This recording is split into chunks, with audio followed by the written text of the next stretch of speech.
So hi ಸ್ನೇಹಿತರೆ, ಹೇಗಿದ್ದೀರಾ? I hope ಪ್ರತಿಯೊಬ್ಬರು ಸೂಪರ್ ಆಗಿದ್ದೀರಾ ಅಂದ್ಕೊಳ್ತೀನಿ. ಬಹಳಷ್ಟು ಒಂದು ಕ್ಯಾಂಡಿಡೇಟ್ಸ್ ಗಳ ಒಂದು ಕನಸು ಇದ್ದೇ ಇರುತ್ತೆ, ಒಂದು ಒಳ್ಳೆಯ ಒಂದು ಏರ್ಪೋರ್ಟ್ ನಲ್ಲಿ ಒಂದು ಒಳ್ಳೆಯ ಒಂದು ಜಾಬ್ ಮಾಡಬೇಕು ಅಂತ. ಸ್ನೇಹಿತರೆ, ತಾವೇನಾದ್ರೂ ಕೇವಲ ಒಂದು SLC ಅನ್ನ ಕಂಪ್ಲೀಟ್ ಮಾಡ್ಕೊಂಡಿದ್ರೆ ಅಥವಾ ಒಂದು ಸೆಕೆಂಡ್ ಪೀಸ್ ಅನ್ನ ತಾವೇನಾದ್ರೂ ಒಂದು ಕಂಪ್ಲೀಟ್ ಮಾಡ್ಕೊಂಡಿದ್ರೆ ಒಂದು ಏರ್ಪೋರ್ಟ್ ಕಡೆಯಿಂದ 100 ಅಲ್ಲ 200 ಅಲ್ಲ ಸುಮಾರು 1400ಕ್ಕಿಂತ ಹೆಚ್ಚು ಒಂದು ಬಂಪರ್ ಆಗಿರುವಂತಹ ಒಂದು ವೇಕೆನ್ಸಿಗಳನ್ನ ಇಲ್ಲಿ ಒಂದು ರಿಲೀಸ್ ಅನ್ನೋದು ಮಾಡಿಬಿಟ್ಟಿದ್ದಾರೆ. ಈ ಒಂದು ವೇಕೆನ್ಸಿಯ ಒಂದು ಸ್ಪೆಷಾಲಿಟಿ, ಒಂದು ವಿಶೇಷತೆ ಏನಂದ್ರೆ ಕೇವಲ ಒಂದು ಸಿಂಗಲ್ ಟೈಪ್ ಆಫ್ ಆಗಿರುವಂತಹ ಒಂದು ಎಕ್ಸಾಮಿನೇಷನ್ಸ್ ಅನ್ನ ತಾವು ಕೊಡಬೇಕಾಗಿರುತ್ತೆ. ಅದರಲ್ಲೂ ಈ ಒಂದು ಎಕ್ಸಾಮ್ ನಲ್ಲಿ ಯಾವುದೇ ರೀತಿಯಂತಹ ಒಂದು ನೆಗೆಟಿವ್ ಮಾರ್ಕ್ಸ್ ಸಹ ಇರುವುದಿಲ್ಲ. ಇಲ್ಲಿ ಕೆಲವೊಂದು ಪೋಸ್ಟ್ ಅಲ್ಲಿ ಇಂಟರ್ವ್ಯೂ ಸಹ ಇಲ್ಲಿ ಒಂದು ಇರುವುದಿಲ್ಲ.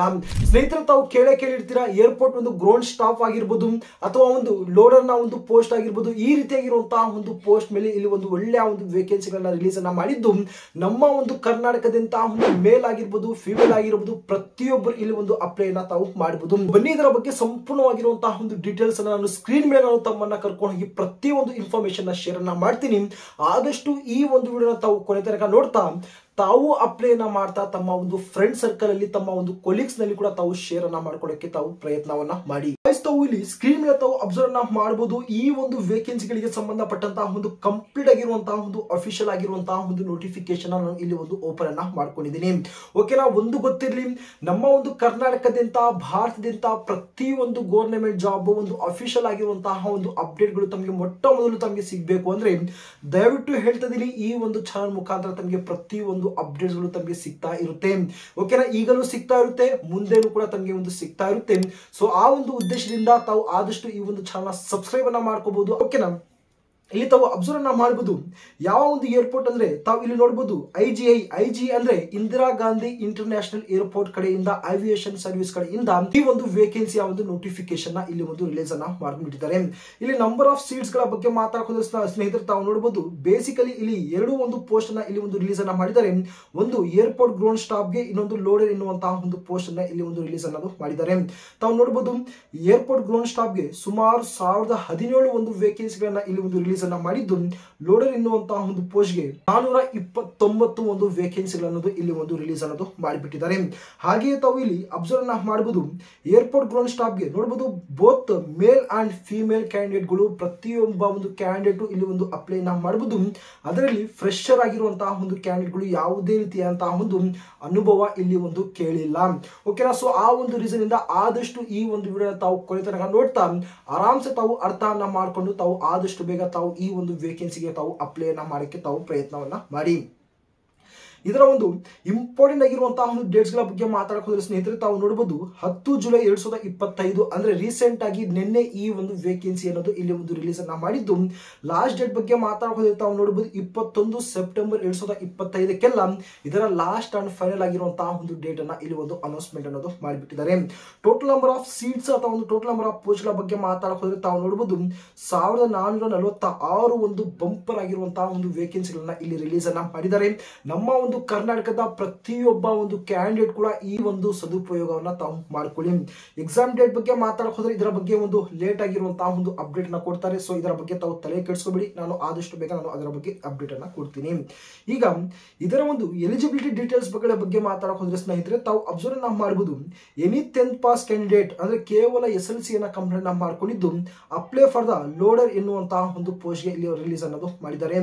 ಅಂದ್ರೆ ಇದರಲ್ಲಿ ಲೋಡರ್ ಎನ್ನುವಂತಹ ಒಂದು ಪೋಸ್ಟ್ ನ ರಿಲೀಸ್ ಅನ್ನ ಮಾಡಿದ್ದು, ತಾವೇನಾದ್ರೂ ಒಂದು ಲೋಡರ್ ಎನ್ನುವಂತಹ ಒಂದು ಪೋಸ್ಟ್ ಗೆ ಅಪ್ಲೈ ಮಾಡಂಗಿದ್ರೆ ಕೇವಲ ಇಲ್ಲಿ ಒಂದು 10th ಪಾಸ್ ಮಾತ್ರ ಇಲ್ಲಿ ಒಂದು ಕ್ವಾಲಿಫಿಕೇಶನ್ ಅನ್ನೋದು ಇಲ್ಲಿ ಒಂದು ಕೇಳಿದ್ದಾರೆ. ನೋಟಿಫಿಕೇಶನ್ ಅಲ್ಲಿ ಕೂಡ ಇಲ್ಲಿ ಒಂದು 10th ಪಾಸ್ ಅನ್ನ ಇಲ್ಲಿ ಒಂದು ಮೆನ್ಷನ್ ಮಾಡಿದ್ದು. ಇದರ ಒಂದು ಎಕ್ಸ್ಪೆಕ್ಟೆಡ್ ಆಗಿರುವಂತಹ ಒಂದು ಸ್ಯಾಲರಿ ಬಗ್ಗೆ ಮಾತಾಡಕ್ ಹೋದ್ರೆ ಸ್ನೇಹಿತರೆ ನೋಡಬಹುದು 15,000 ಹಿಡಿದು 25,000 ತಾವು ಒಂದು ಒಳ್ಳೆಯ ಒಂದು ಸಂಬಳ ಅನ್ನೋದು ತಾವು ಇಲ್ಲಿಂದ ತಾವು ಪಡ್ಕೋಬಹುದು. ಹಾಗೆ ಮತ್ತೊಂದು ಒಂದು ಪೋಸ್ಟ್ ಗಳ ಬಗ್ಗೆ ಮಾತಾಡಕ್ ಹೋದ್ರೆ ನೋಡಬಹುದು ಎನಿ 12th ಪಾಸ್. ಇದು ಯಾವ ಒಂದು ಪೋಸ್ಟ್ ಗೆ ಏರ್ಪೋರ್ಟ್ ಗ್ರೌಂಡ್ ಸ್ಟಾಫ್ ಅಂತ ನಾವೇನ್ ಕರಿತೀವಿ, ಈ ಒಂದು ಪೋಸ್ಟ್ ಗೆ ತಾವೇನಾದ್ರೂ ಒಂದು 12th ಅನ್ನ ಕಂಪ್ಲೀಟ್ ಅನ್ನ ಮಾಡ್ಕೊಂಡಿದ್ರೆ, ಸಪೋಸ್ ನಾವು 12th ಅನ್ನ ಕಂಪ್ಲೀಟ್ ಅನ್ನ ಮಾಡ್ಕೊಂಡಿಲ್ಲ, ನಾವು ಈ ಒಂದು ಏರ್ಪೋರ್ಟ್ ಗ್ರೌಂಡ್ ಸ್ಟಾಫ್ ಗೆ ನಾವು ಅಪ್ಲೈ ಅನ್ನ ಮಾಡಬಹುದು. ಅಂದ್ರೆ ತಾವು SLC ಅನ್ನ ಕಂಪ್ಲೀಟ್ ಅನ್ನ ಮಾಡ್ಕೊಂಡಿರ್ಬೇಕು, ಪ್ಲಸ್ IT ಅನ್ನ ತಾವು ಕಂಪ್ಲೀಟ್ ಅನ್ನ ಮಾಡ್ಕೊಂಡಿದ್ರೆ ಈ ಒಂದು ಏರ್ಪೋರ್ಟ್ ಗ್ರೌಂಡ್ ಸ್ಟಾಫ್ ಗೆ ತಾವು ಅಪ್ಲೈ ಅನ್ನ ತಾವು ಮಾಡಬಹುದು.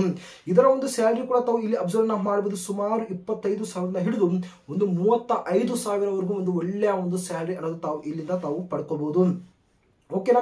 ಇಷ್ಟು ತಮ್ಮ ಒಂದು ಕ್ವಾಲಿಫಿಕೇಶನ್ ಡೀಟೇಲ್ಸ್ ಆದ್ರೆ ಇದರ ಒಂದು ಏಜ್ ಲಿಮಿಟ್ ಅನ್ನ ತಾವು ಅಬ್ಸರ್ವ್ ಮಾಡಬಹುದು. ನಿಮ್ಮ ಒಂದು ಏಜ್ ಅನ್ನ 1/7/2025 ಇಲ್ಲಿ ಒಂದು ಕೌಂಟ್ ಅನ್ನ ಮಾಡಿದಾಗ ಮಿನಿಮಮ್ ಏಜ್ ಬಗ್ಗೆ ಮಾತಾಡಕ್ ಹೋದ್ರೆ ಸ್ನೇಹಿತರೆ ಈ ಒಂದು ಏರ್ಪೋರ್ಟ್ ಗ್ರೋನ್ ಸ್ಟಾಫ್ಗೆ 18 ವರ್ಷದಿಂದ ಹಿಡಿದು 27 ವರ್ಷ ಇಲ್ಲಿ ಒಂದು ಏಜ್ ಲಿಮಿಟ್ ಅನ್ನೋದು ಇಲ್ಲಿ ಒಂದು ಕೇಳಿದ್ದಾರೆ. ಯಾವುದಕ್ಕೆ? AGS ಗೆ, ಅಂದ್ರೆ ಏರ್ಪೋರ್ಟ್ ಗ್ರೋನ್ ಸ್ಟಾಫ್ಗೆ. ನಂತರ ಇಲ್ಲಿ ಒಂದು ಲೋಡರ್ ಎನ್ನುವಂತಹ ಒಂದು ಪೋಸ್ಟ್ ಬಗ್ಗೆ ಮಾತಾಡಕ್ ಹೋದ್ರೆ 20 ವರ್ಷದಿಂದ ಹಿಡಿದು 35 ವರ್ಷವರೆಗೂ ತಾವು ಇಲ್ಲಿ ಒಂದು ಏಜ್ ಅನ್ನೋದು ಇಲ್ಲಿ ಒಂದು ಕೇಳಿದ್ದಾರೆ. ಸಿಂಪಲ್ ಆಗಿ ಲೋಡರ್ ಎನ್ನುವಂತಹ ಒಂದು ಕೆಲಸ ತಮಗೆ ಆಲ್ಮೋಸ್ಟ್ ಏನಿರುತ್ತೆ ಅಂದ್ರೆ ಏರ್ಪೋರ್ಟ್ ನಲ್ಲಿ ಬರುವಂತಹ ಪ್ರತಿ ಒಂದು ಲಗೇಜಸ್ ಅನ್ನ ಏನೋ ಒಂದು ಕ್ಯಾರಿಯನ್ನ ಮಾಡೋದು, ಕರೆಕ್ಟ್ ಆಗಿ ಏನೋ ಒಂದು ಲಗೇಜ್ ಅವರಿಗೆ ಸೇರ್ತಾ ಇದೆಯಾ ಇಲ್ಲ ಅಂತ ತಾವು ಏನೋ ಒಂದು ನೋಡ್ಕೋಬೇಕಾಗಿರುವಂತದ್ದು. ಹಾಗೆ ಏನಾದ್ರೂ ಒಂದು ಏರ್ಪೋರ್ಟ್ ಹತ್ತುವಂತಹ ಒಂದು ಸಂದರ್ಭದಲ್ಲಿ ತಾವು ಅಬ್ಸರ್ವ್ ಮಾಡಿರ್ತೀರಾ, ಪ್ರತಿಯೊಬ್ಬ ಒಂದು ಲಗೇಜ್ ಅನ್ನ ತಾವು ಕರೆಕ್ಟ್ ಆಗಿ ತಾವು ಜೋಡಣೆ ಮಾಡುವಂತದ್ದು. ಈ ರೀತಿಯಾಗಿರುವಂತಹ ತಮ್ಮ ಒಂದು ಲೋಡರ್ ನ ಒಂದು ಕೆಲಸ ಇರುತ್ತೆ. ಈ ಒಂದು ಏರ್ಪೋರ್ಟ್ ಗ್ರೋನ್ ಸ್ಟಾಫ್ ನ ಒಂದು ಕೆಲಸ ಏನಿರುತ್ತೆ ಅಂದ್ರೆ ಮೈನ್ಲಿ ಪ್ಯಾಸೆಂಜರ್ ಚೆಕ್ ಮಾಡುವಂತಹ ಒಂದು ಕೆಲಸ ಇರುತ್ತೆ, ಏರ್ಲೈನ್ ಟಿಕೆಟ್ ರಿಸರ್ವೇಶನ್ ಇರುತ್ತೆ, boarding and all terminal functions ಇರುತ್ತೆ. ಈ ರೀತಿಯಾಗಿ ಸಿಂಪಲ್ ಆಗಿರುವಂತಹ ಈ ಒಂದು ಏರ್ಪೋರ್ಟ್ ಗ್ರೋನ್ ಸ್ಟಾಫ್ ನ ಒಂದು ಕೂಡ ಒಂದು ಕೆಲಸ ಆಗಿರುತ್ತೆ. ಇದರ ಒಂದು ಏಜ್ ರಿಲ್ಯಾಕ್ಸೇಷನ್ ಆಲ್ಮೋಸ್ಟ್ ಇಲ್ಲಿ ತಾವು ನೋಡಬಹುದು. ಏಜ್ ರಿಲ್ಯಾಕ್ಸೇಷನ್ ಕೂಡ ತಮಗೆ ಕೊಟ್ಟಿದ್ದಾರೆ, ಅದರ ಬಗ್ಗೆ ತಾವು ಟೆನ್ಷನ್ ತಗೊಳ್ಳುವಂತಹ ಒಂದು ಅವಶ್ಯಕತೆ ಇಲ್ಲ. ಹಾಗೆ ತಾವು ಅಪ್ಲಿಕೇಶನ್ ಫೀಸ್ ಬಗ್ಗೆ ಮಾತಾಡೋದ್ರೆ ಸ್ನೇಹಿತರೆ ತಾವು ನೋಡಬಹುದು ಲೋಡರ್ ಎನ್ನುವಂತಹ ಒಂದು ಪೋಸ್ಟ್ಗೆ 250 ಮತ್ತು ಏನೋ ಒಂದು ಏರ್ಪೋರ್ಟ್ ಗ್ರೋನ್ ಸ್ಟಾಫ್ಗೆ 350 ರೂಪಾಯಿ ಅಂತ ಕೊಟ್ಟಿದ್ದಾರೆ. ಇಲ್ಲಿ ಸೇಮ್ ಫಾರ್ ಆಲ್ ಕ್ಯಾಟಗರೀಸ್ ಅಂತ ಮೆನ್ಷನ್ ಮಾಡಿದ್ದಾರೆ. ಇಲ್ಲಿ SC ST ಕ್ಯಾಟಗರಿಗೆ 1 ರೂಪಾಯಿ ಅಂತ ಏನು ಇಲ್ಲ. ಪ್ರತಿಯೊಬ್ಬ ಒಂದು ಕ್ಯಾಟಗರಿಯವರು, ಪ್ರತಿಯೊಬ್ಬ ಒಂದು ಕ್ಯಾಸ್ಟ್ ಅವರು ಕೂಡ ತಾವು ಇಷ್ಟೇ ಒಂದು ಏನೋ ಒಂದು ಅಮೌಂಟ್ ಅನ್ನ ತಾವು ಪೇ ಅನ್ನ ಮಾಡಬೇಕಾಗಿರುತ್ತೆ. ಸಪೋಸ್ ಲೋಡರ್ಗೆ ಇದ್ರೆ 250 ಮತ್ತು ಏರ್ಪೋರ್ಟ್ ಗ್ರೋನ್ ಸ್ಟಾಫ್ಗೆ 350 ರೂಪಾಯಿ ತಾವು ಏನೋ ಒಂದು ಎಕ್ಸಾಮಿನೇಷನ್ ಫೀಸ್ ಅನ್ನ ತಾವು ಇಲ್ಲಿ ಪೇ ಅನ್ನೋದು ಮಾಡಬೇಕಾಗಿರುತ್ತೆ. ಬಹಳ ಒಂದು ಮುಖ್ಯವಾಗಿ ಇಲ್ಲಿ ನಾವು ಸೆಲೆಕ್ಷನ್ ಪ್ರೊಸೆಸ್ ಬಗ್ಗೆ ಮಾತಾಡಕ್ ಹೋದ್ರೆ ಸ್ನೇಹಿತರೆ ತಮ್ಮ ಒಂದು ಸೆಲೆಕ್ಷನ್ ಪ್ರೊಸೆಸ್ ಏನಿದೆ ಬಹಳ ಒಂದು ಸಿಂಪಲ್ ಆಗಿ ಇಲ್ಲಿ ಒಂದು ಸೆಲೆಕ್ಷನ್ ಪ್ರೊಸೆಸ್ ಅನ್ನೋದು ಇಲ್ಲಿ ಒಂದು ಮಾಡ್ಕೊಳ್ತಿದ್ದಾರೆ. ಮೊದಲನೇದಾಗಿ ಅಪ್ಲೈ ಮಾಡಿದಂತಹ ಪ್ರತಿಯೊಬ್ಬ ಒಂದು ಕ್ಯಾಂಡಿಡೇಟ್ಗಳಿಗೂ ಇಲ್ಲಿ ಒಂದು ರಿಟರ್ನ್ ಎಕ್ಸಾಮಿನೇಷನ್ಸ್ ಅನ್ನು ಕೊಟ್ಟಿರ್ತಾರೆ. ಓಕೆನಾ, ಒಂದು MCQs ನ ಒಂದು ಕ್ವಶನ್ಸ್ ಅನ್ನ ಕೊಟ್ಟಿರ್ತಾರೆ. ಅಂದ್ರೆ ಒಂದು ಸಿಂಪಲ್ ಆಗಿರುವಂತಹ ಒಂದು ಕ್ವಶನ್ಸ್ ಅನ್ನ ಕೊಟ್ಟು 4 ಒಂದು ಆನ್ಸರ್ಸ್ ಅನ್ನ ಕೊಟ್ಟಿರ್ತಾರೆ. ಸೊ ಆ ಒಂದು 4 ಆನ್ಸರ್ ದಲ್ಲಿ ಯಾವುದು ಒಂದು ಕರೆಕ್ಟ್ ಆಗಿರುವಂತಹ ಒಂದು ಆನ್ಸರ್ ಅಂತ ತಾವು ಗುರುತಿಸಿ ತಾವು ಟಿಕ್ ಮಾರ್ಕ್ ಅನ್ನ ಮಾಡಬೇಕಾಗಿರುತ್ತೆ. ನಂತರ ಈ ಒಂದು ಎಕ್ಸಾಮಿನೇಷನ್ಸ್ ಅಲ್ಲಿ ತಾವು ಪಾಸ್ ಆದ್ರೆ, ಶಾರ್ಟ್ ಲಿಸ್ಟ್ ಆದ್ರೆ second step the short list candidates will go for interview ಅಂತ ಇಲ್ಲಿ ಒಂದು ಮೆನ್ಷನ್ ಮಾಡಿದ್ದಾರೆ. ಶಾರ್ಟ್ ಲಿಸ್ಟ್ ಆದ್ರೆ ತಾವು ಮುಂದೆ ತಾವು ಇಂಟರ್ವ್ಯೂಗೆ ತಾವು ಇಲ್ಲಿ ಹೋಗ್ಬೇಕಾಗಿರುತ್ತೆ. ಇಲ್ಲಿ ಇಂಟರ್ವ್ಯೂ ಯಾವ ಒಂದು ಪೋಸ್ಟ್ ಗೆ ತಾವು ಹೋಗ್ಬೇಕಾಗಿರುತ್ತೆ ಅಂದ್ರೆ ಯಾರೆಲ್ಲ ಈ ಒಂದು AGS ಎನ್ನುವಂತಹ ಒಂದು ಪೋಸ್ಟ್ ಗೆ ಅಪ್ಲೈ ಅನ್ನ ಮಾಡಿರ್ತೀರಿ, ಏರ್ಪೋರ್ಟ್ ಗ್ರೋನ್ ಸ್ಟಾಫ್ ಗೆ ಅಪ್ಲೈ ಅನ್ನ ಮಾಡಿರ್ತೀರಿ, ಅವರು ಮಾತ್ರ ಇಲ್ಲಿ ಒಂದು ಇಂಟರ್ವ್ಯೂಗೆ ಹೋಗ್ಬೇಕಾಗಿರುತ್ತೆ. ಅದನ್ನ ಬಿಟ್ಟು ಲೋಡರ್ ಎನ್ನುವಂತಹ ಒಂದು ಪೋಸ್ಟ್ ಗೆ ಅಪ್ಲೈ ಅನ್ನ ಮಾಡಿರುವಂತವರು ಯಾವುದೇ ಒಂದು ಕಾರಣಕ್ಕೂ ಇಂಟರ್ವ್ಯೂಗೆ ಹೋಗುವಂತಹ ಒಂದು ಅವಶ್ಯಕತೆ ಇಲ್ಲ. ಸಿಂಪಲ್ ಆಗಿ ತಾವು ಎಕ್ಸಾಮಿನೇಷನ್ಸ್ ಅನ್ನ ತಾವು ಕೊಡಬೇಕಾಗಿರುತ್ತೆ. ಎಕ್ಸಾಮಿನೇಷನ್ ಅಲ್ಲಿ ಪಾಸ್ ಆದ್ರೆ ಡೈರೆಕ್ಟ್ ಆಗಿರುವಂತಹ ಒಂದು ಜಾಬ್ ಅನ್ನ ತಾವು ಸೇರ್ಕೋಬಹುದು. ಇಲ್ಲಿ ಎಕ್ಸಾಮಿನೇಷನ್ ನ ಒಂದು ಕಂಪ್ಲೀಟ್ ಆಗಿರುವಂತಹ ಒಂದು ಸಿಲೆಬಸ್ ಅನ್ನ ತಾವು ಅಬ್ಸರ್ವ್ ಮಾಡಬಹುದು. ಇಲ್ಲಿ ಸುಮಾರು 100 ಕ್ವಶನ್ಸ್ ಅನ್ನ ಕೊಟ್ಟಿರ್ತಾರೆ, 90 ನಿಮಿಷ ಒಂದು ಟೈಮ್ ಅನ್ನ ಕೊಟ್ಟಿರ್ತಾರೆ. ಇಲ್ಲಿ ಯಾವುದೇ ರೀತಿಯಂತಹ ಒಂದು ನೆಗೆಟಿವ್ ಮಾರ್ಕ್ಸ್ ಇಲ್ಲಿ ಒಂದು ಕೇಳಿಲ್ಲ. ಸೊ ಪ್ರತಿಯೊಬ್ಬರು ಏನು ಈ ಒಂದು ಎಕ್ಸಾಮಿನೇಷನ್ ನ ಆರಾಮ್ಸೆ ಈ ಒಂದು ಎಕ್ಸಾಮಿನೇಷನ್ ನ ತಾವು ಕೊಡಬಹುದು. ಸಿಲೆಬಸ್ ಬಗ್ಗೆ ಮಾತಾಡ್ಕೊಂಡು ತಾವು ನೋಡಬಹುದು. ಜನರಲ್ ಅವೇರ್ನೆಸ್ ಗೆ 25 ಕ್ವಶನ್ಸ್, ಆಪ್ಟಿಟ್ಯೂಡ್ ಅಂಡ್ ರೀಸನಿಂಗ್ ಗೆ 25 ಕ್ವಶನ್ಸ್, ಇಂಗ್ಲಿಷ್ ಗೆ 25 ಕ್ವಶನ್ಸ್ ಮತ್ತು ಆವಿಯೇಷನ್ ನಾಲೆಜ್ ನಲ್ಲಿ 25 ಕ್ವಶನ್ಸ್ ಅನ್ನೋದು ಇಲ್ಲಿ ಒಂದು ಕೇಳಿರ್ತಾರೆ. ಓಕೆನಾ. ಬಹಳ ಒಂದು ಮುಖ್ಯವಾಗಿ ಇದರ ಒಂದು ಎಕ್ಸಾಮ್ ಸೆಂಟರ್ಸ್ ಅನ್ನ ಎಲ್ಲಿ ಇರುತ್ತೆ ಅಂದ್ರೆ ತಾವು ಈ ಒಂದು ಅಫಿಷಿಯಲ್ ಆಗಿರುವಂತಹ ಒಂದು ನೋಟಿಫಿಕೇಶನ್ ಅಲ್ಲಿ ತಾವು ಏನು ಒಂದು ಸಲ ತಾವು ಗಮನ ಒಂದು ನೋಡಬಹುದು. ನಮ್ಮ ಒಂದು ಕರ್ನಾಟಕದ ಒಂದು ಎಕ್ಸಾಮ್ ಸೆಂಟರ್ ಬಗ್ಗೆ ಮಾತಾಡೋದ್ರೆ ಇಲ್ಲಿ ಒಂದು ಮೈನ್ಲಿ ಬೆಂಗಳೂರು ಮತ್ತು ಮೈಸೂರು 2 ಒಂದು ಎಕ್ಸಾಮ್ ಸೆಂಟರ್ಸ್ ಅನ್ನೋದು ಇಲ್ಲಿ ಒಂದು ಲೊಕೇಟ್ ಅನ್ನೋದು ಇಲ್ಲಿ ಒಂದು ಮಾಡಿರ್ತಾರೆ. ಓಕೆನಾ. ಅಪ್ಲೈ ಮಾಡುವಂತಹ ಒಂದು ಸಂದರ್ಭದಲ್ಲಿ ತಾವೇನು ಯಾವ್ದಾದ್ರು ಒಂದು ಸೆಂಟರ್ ಅನ್ನ ಸೆಲೆಕ್ಟ್ ಅನ್ನ ಮಾಡ್ಕೊಂಡ್ರೆ ಆ ಒಂದು ಸೆಂಟರ್ ನ ಒಂದು ಕಂಪ್ಲೀಟ್ ಆಗಿರುವಂತಹ ಒಂದು ಅಡ್ರೆಸ್ ಏನು ತಮ್ಮ ಒಂದು ಹಾಲ್ ಟಿಕೆಟ್ ಒಂದು ಅಡ್ಮಿಟ್ ಕಾರ್ಡ್ ಮೇಲೆ ಒಂದು ಪ್ರಿಂಟ್ ಆಗಿರುತ್ತೆ. ಓಕೆನಾ. ನಂತರ ತಾವು ಏನೋ ಒಂದು ಡೇಟ್ ಅನ್ನ ಇಲ್ಲಿ ಒಂದು ಅನೌನ್ಸ್ಮೆಂಟ್ ಅನ್ನ ಮಾಡ್ತಾರೆ, ಎಕ್ಸಾಮ್ ಡೇಟ್ ಅನ್ನ. ಸೊ ಆ ಒಂದು ಡೇಟ್ ಗೆ ಹೋಗಿ ತಾವು ಎಕ್ಸಾಮಿನೇಷನ್ ತಾವು ಕೊಟ್ಟು ಬರಬೇಕಾಗಿರುತ್ತೆ. ನಂತರ ಯಾವ ರೀತಿ ನಾವು ಆನ್ಲೈನ್ ಮುಖಾಂತರ ನಾವು ಅಪ್ಲಿಕೇಶನ್ ನಾವು ಹಾಕಬಹುದು ಅಂದ್ರೆ ಮೊದಲು ತಾವು ಇದರ ಒಂದು ಕಂಪ್ಲೀಟ್ ಆಗಿರುವಂತಹ ಒಂದು ಅಫಿಷಿಯಲ್ ಆಗಿರುವಂತಹ ಒಂದು ವೆಬ್ಸೈಟ್ ಲಿಂಕ್ ಅನ್ನ ನಾನು ಡಿಸ್ಕ್ರಿಪ್ಷನ್ ಅಲ್ಲಿ ಕೊಟ್ಟಿರ್ತೀನಿ. ಬೇಕಾದ್ರೆ ಇದರ ಒಂದು ನೋಟಿಫಿಕೇಶನ್ ಲಿಂಕ್ ಸಹ ನಾನು ಡಿಸ್ಕ್ರಿಪ್ಷನ್ ಅಲ್ಲಿ ಕೊಟ್ಟಿರ್ತೀನಿ. ಸಿಂಪಲ್ ಆಗಿ ತಾವು ಅದರ ಮೇಲೆ ತಾವು ಕ್ಲಿಕ್ ಅನ್ನ ಮಾಡಿದ್ರೆ ಆನ್ಲೈನ್ ರಿಜಿಸ್ಟ್ರೇಷನ್ ತಾವು ಇಲ್ಲಿ ಒಂದು ಮೊದಲು ಮಾಡ್ಕೋಬೇಕಾಗಿರುತ್ತೆ. ನಂತರ ಇಲ್ಲಿ ಒಂದು ಕಂಪ್ಲೀಟ್ ಆಗಿ ಫಾರ್ಮ್ ಅನ್ನ ಫಿಲ್ ಅನ್ನ ಮಾಡಿ ತಮ್ಮ ಒಂದು ಪೇಮೆಂಟ್ ಅನ್ನ ಇಲ್ಲಿ ಒಂದು ಫಿಲ್ ಅನ್ನ ಏನೋ ಒಂದು ಪೇಮೆಂಟ್ ಅನ್ನ ಮಾಡಿ ಕೊನೆಯದಾಗಿ ತಾವು ಇಲ್ಲಿ ಒಂದು ಪ್ರಿಂಟ್ಔಟ್ ಅಪ್ಲಿಕೇಶನ್ ಪ್ರಿಂಟ್ಔಟ್ ಅನ್ನ ತಾವು ಇಲ್ಲಿ ತಗೋಬೇಕಾಗಿರುತ್ತೆ. ಸಿಂಪಲ್ ಆಗಿ 4 ರಿಂದ 5 ಸ್ಟೆಪ್ ನಲ್ಲಿ ತಮ್ಮ ಒಂದು ಅಪ್ಲಿಕೇಶನ್ ಏನಿದೆ ತಾವು ಆರಾಮ್ಸೆ ತಾವು ಅಪ್ಲೈ ಅನ್ನೋದು ತಾವು ಮಾಡ್ಕೋಬೇಕಾಗಿರುತ್ತೆ. ಕೊನೆಯದಾಗಿ ಇದರ ಒಂದು ಏನೋ ಒಂದು ಜಾಬ್ ಲೊಕೇಶನ್ ಎಲ್ಲಿರುತ್ತೆ ಅಂದ್ರೆ ಸ್ನೇಹಿತರೆ, ಇದರ ಒಂದು ಎಕ್ಸಾಮ್ ಸೆಂಟರ್ ನಮ್ಮ ಒಂದು ಕರ್ನಾಟಕದ ಒಂದು ಬೆಂಗಳೂರು ಮತ್ತು ಮೈಸೂರು ಬಗ್ಗೆ ಮಾತಾಡಕ್ ಹೋದ್ರೆ ಇದರ ಒಂದು ಜಾಬ್ ಲೊಕೇಶನ್ ಇದರ ಒಂದು ದಿಲ್ಲಿನಲ್ಲಿ ಇರುತ್ತೆ. ಏನಕ್ಕಂದ್ರೆ ಈ ಒಂದು IGI ಏರ್ಪೋರ್ಟ್ ಏನಿದೆ, ಇಂದಿರಾ ಗಾಂಧಿ ಇಂಟರ್ನ್ಯಾಷನಲ್ ಏರ್ಪೋರ್ಟ್ ದಿಲ್ಲಿಯಲ್ಲಿರುವಂತಹ ಒಂದು ರೀಸನ್ ಇಂದಾಗಿ ತಮ್ಮ ಒಂದು ಪೋಸ್ಟಿಂಗ್ ಕೂಡ ಇದು ಒಂದು ದಿಲ್ಲಿನಲ್ಲಿ ಇಲ್ಲಿ ಇರುತ್ತೆ.